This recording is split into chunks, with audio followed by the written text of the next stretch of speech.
You are now listening to the Girl Organize That Life podcast.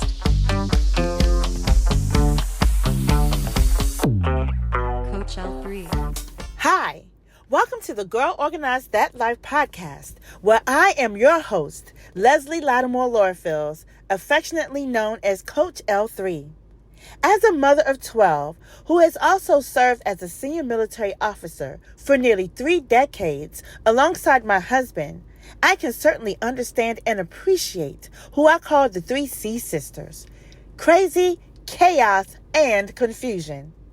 If you are an executive level mom, mompreneur, or lady leader who perhaps still struggles with burnout, you have come to the right place where you can receive strategies and tips on how to pivot with poise and conquer the noise. I invite you to take this journey with us to increase your clarity, your confidence, and to conquer the overwhelm. Hope to see you there. Coach L3. Hey girl, hey, welcome back to the Girl Organize That Life podcast, where we empower executive moms, mompreneurs, and fierce lady leaders. That is who we are. I am your host, Coach L3, and I'm so glad to be back for yet another episode, another week where we are going to drop some nuggets for you all today.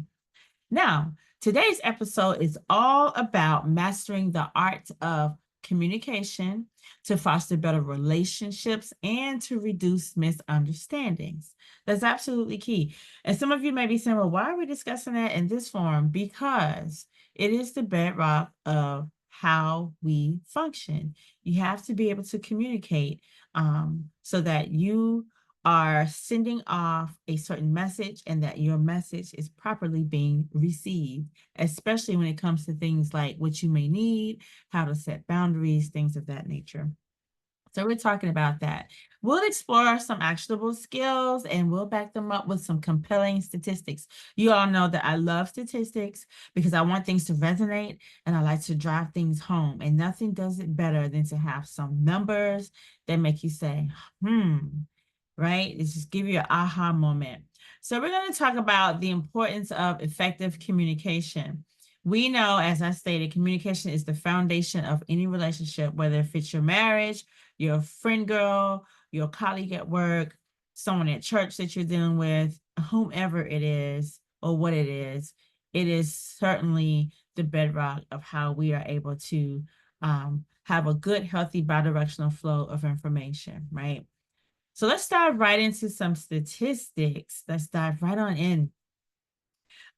Statistics according to a 2018 survey by the Holmes Report, it says that poor communication costs companies an average of $62 million a year. Let's just pause right there. Because when I saw that, I was like, what? How much money that is? Do you know what you can do with $62 million?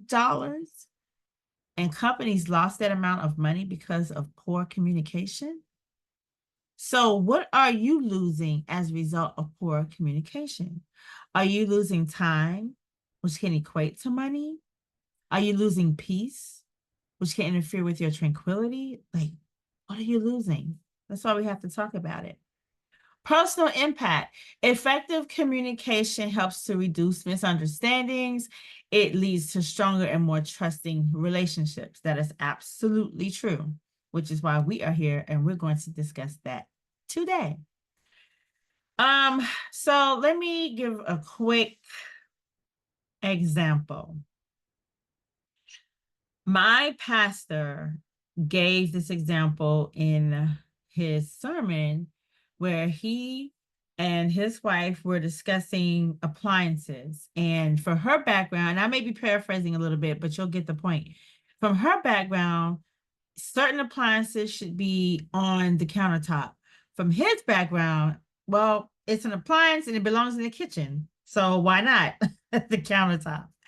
And because something wasn't necessarily communicated clearly, there was some wires were crossed with them, and that lack of understanding between their two backgrounds caused a little bit of tension. And it really wasn't about the appliances. It was more about how did we communicate our backgrounds effectively. And so I am sharing that because when he shared it with us, I thought, oh my gosh, when we're communicating with our friends, our family, or whatever, have you ever said something to someone and for you, it's totally innocent? It's meaning to help, but that person took total offense and you have no idea this is happening. And then when you see the person again, their energy is a little different. It may be a little tense and you're like, what's going on? And, are you okay? Well, they may not be brave enough to say, hey, well, when you said XYZ, this is how it made me feel. And you said XYZ, you had no idea how it made them feel because nothing was said to you. So you went on with life thinking all was well. These are some salient examples of why it is so important to have healthy communication skills. And believe it or not, a lot of us are not strong in this effort. I just told you companies lost $62 million over poor communication. Oh, wow. That is just like bonkers to me, but it's a real thing. So let's talk about communication with family. When you're dealing with your family, it's important that you have some empathy, and it's important that you validate their feelings and their perspective on things. We all look through our own set of lenses. So, for example, my glasses, I have a certain prescription. My husband's glasses, they have a certain prescription. He sees things one way through his glasses. I see things another way through my glasses. And for both of us, what we see looks clear. But if we were to put on each other's glasses with each other's prescriptions, then that vision would then become blurry. And it doesn't make what we're looking at wrong, but it is distorted because we are now looking through each other's lenses of a different prescription. So part of communicating is to understand, and I'm using that metaphorically, part of communicating effectively is to understand, hey, my prescription is different from my husband's. So how do I then look through his eyes? How do I put myself in a position to understand what he's thinking and feeling and seeing through his eyes, through his lenses? That is what it means to have good communication. Example, instead of saying, you never listen to me, try saying, I feel unheard when ... fill in the blank. Active listening. What does that entail? You give your full undivided attention. So if you're out at a restaurant with your loved one, your friend, or whomever, you can't be doing this. That's not active listening. You may hear everything that the person is saying, but are you really listening to what the person is saying? And translation, when they're talking to you, they can be telling you something that's so exciting for them. But when they're talking to you and they see you engaging your phone, that may subconsciously translate to them, well, they're not really listening to me. Although for you, you probably heard everything they said. And if they asked you, Leslie, what did I say? Oh, well, you said blah, blah, blah, blah, blah, blah. So even though you can do that, it's not really active listening. And then you may have an individual that sees you on your phone. They may never say a word that's bothering them, but they would carry it instead.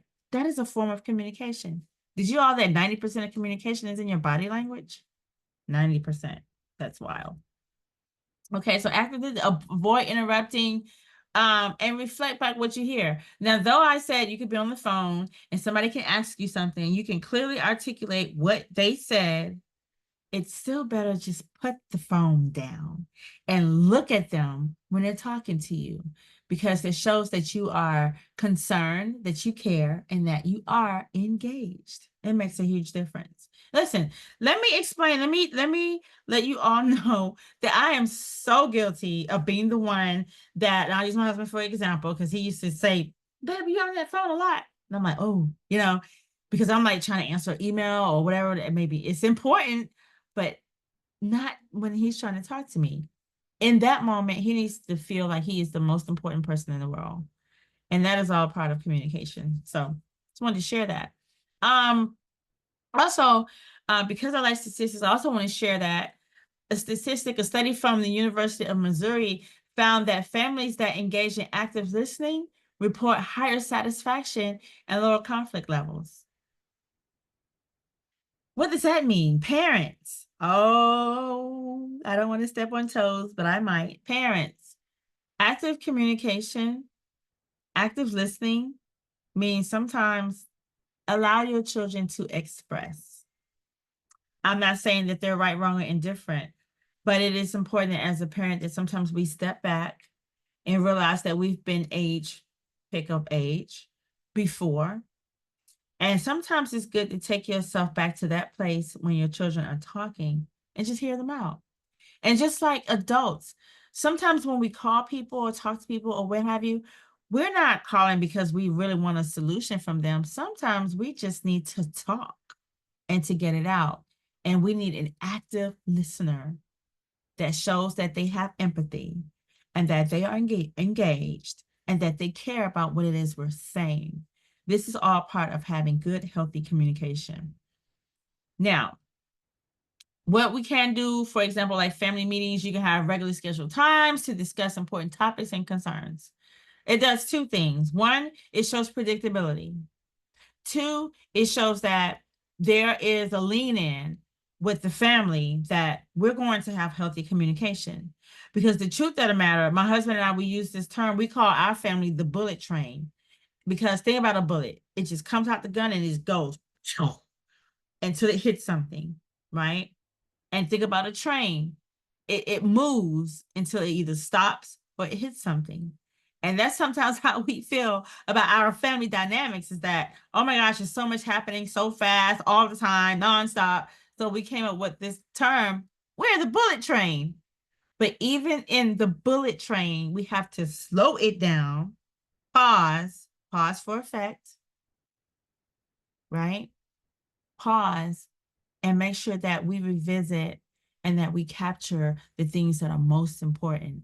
And that is a part of healthy communication. Wouldn't you agree? So, for example, use a talking stick to ensure that everyone gets a chance to speak without interruptions. I'm good with this. I have this like spoon apparatus that I use, and it's great because one, it's just something that, I kind of point with, and two, my kids are like, my mom has that spoon. She definitely has my attention. And then for clear expectations, you want to set and communicate clear expectations for roles, chores, responsibilities. That all avoids confusion and conflict. Not saying you're going to hit the mark every time, but these are certain actions, certainly great action steps that you can take and implement immediately, whether if it's just you and two, you and a few, or you and a whole slew. These are active ways that you can make sure that your communication is healthy. Now, communication with colleagues. One thing that you have to have with that, clarity and conciseness, right? You want to be clear and to the point to avoid misunderstandings. As a senior military officer, I have had many people that have worked under my tutelage. And majority of the time, I feel like my instructions or my guidance is clear. There have been times where it hasn't been so clear. And so I might get a product or a deliverable, and I'm like, oh, that's not quite what I was looking for. And then I have to go back and review, okay, what did I tell them? And sometimes when I go back and will look at my own notes and directives, I'm like, oh, that didn't really make a lot of sense to me either. Maybe I didn't think that through. So part of healthy communication is also doing introspection and realizing, where could I have closed the gap? What could I have done differently? Doing a self-check is probably one of the most mature things that a person can do for any relationship, especially when it comes to communication. So be clear and concise. Use bullet points in emails to outline tasks and expectations. Let me tell you, nothing drives me crazy more than to get an email with a whole bunch of paragraphs. I am not interested in reading any of that. One, I automatically think, oh my gosh, this is getting ready to be so daunting. And number two, our brain capacity can only be but so much for a certain amount of time. So information overload is real. So we like to get in. I like to say, be brief, be right, be brief, be brilliant, be brief, be concise, be done. Get what needs to be done out and move on. So bulletizing emails, for example, is a great way to do that when you're talking with your colleagues. For you executive level moms out here in these executive streets, corporate ladders, etc., this is a great way to do that with your folks. Feedback culture. Create an environment where constructive feedback is encouraged and appreciated. Notice I said encouraged and appreciated. You know what, Mr. Susie Q, thank you so much for what you said. I hadn't given that thought. I hadn't thought of it that way. Your feedback is so valuable. I really appreciate you. Do you know how far that tiny statement can go? Because a lot of times what we fail to realize in communication as well, it's not always about what isn't going so well. It's about what's going great and taking time to recognize those spaces. And quite honestly, we need to recognize those spaces more often because that's going to open up a capacity range for somebody to, one, do more because their desire to do more is going to increase as a result of the dopamine that happens when they get that appreciation from people. Dopamine is like such a release that makes you say, it puts you in a happy place. Also, another some more statistics. The Gallup reports that employees who receive regular feedback are 3.6 times more likely to be engaged at work. Now, this is not to say that there won't be times where it may get a little tense. You got tasks coming, you have deadlines to meet, it's a lot going on. You'll have those moments as well. However, if you have cultivated an environment that allows your employees to have autonomy to work, number one, and then you say as the leader, as the heartbeat per se, or as the tone setter of your organization, hey, I appreciate what you did. Thank you so much for that note. You are going above and beyond. I see what you're doing. It doesn't go unnoticed. How long does it take to do that? We are talking about retention. We are talking about people wanting to come and do the thing. And that includes your families at home. Hey, Johnny, I really love it when you take out the trash. That is so awesome because it helps our homes to stay in order. Or you know what, Ashley, you did a great job putting your shoes up right away without me having to say anything to you. How about a treat? Just simple things that can go such a long way because we communicate. Also, nonverbal cues. Pay attention to these. Pay attention to the body language. I told you 90% of communication is in your body language. Pay attention to that. Pay attention to your tone of voice. Pay attention to your facial expressions. Let's say that again. Pay attention to your facial expressions, my friends. When you're in those meetings and the boss says something and it doesn't resonate well with you, you have to smile through it. Because it can inadvertently give a message that you're not trying to give. In your head, you're thinking, I don't know if that makes sense or if that's really feasible. But your facial may come across as, are they being disrespectful to what I'm saying right now? See how that goes? So pay attention to that. I am so guilty. When I tell you I was a young officer, my face would tell stories before I could open my mouth. And I wasn't necessarily self-aware then. Almost 3 decades ago as a baby officer. I'm very self-aware now that even if something doesn't really quite make sense to me, I'm like, let me just make a mental note of that. And then I can circle back with the person or what have you and say, hey, you know what? Did I hear this correctly? Because this is what I'm receiving. Is this what it is? And then it could be clarified. And then there you go. No facials other than me smiling and say, hey, have a great rest of your Monday or whatever day it is, right? Conflict resolution. This is huge. Address conflicts directly and respectfully. And one thing to do is to focus on the behaviors and solutions rather than personal attacks.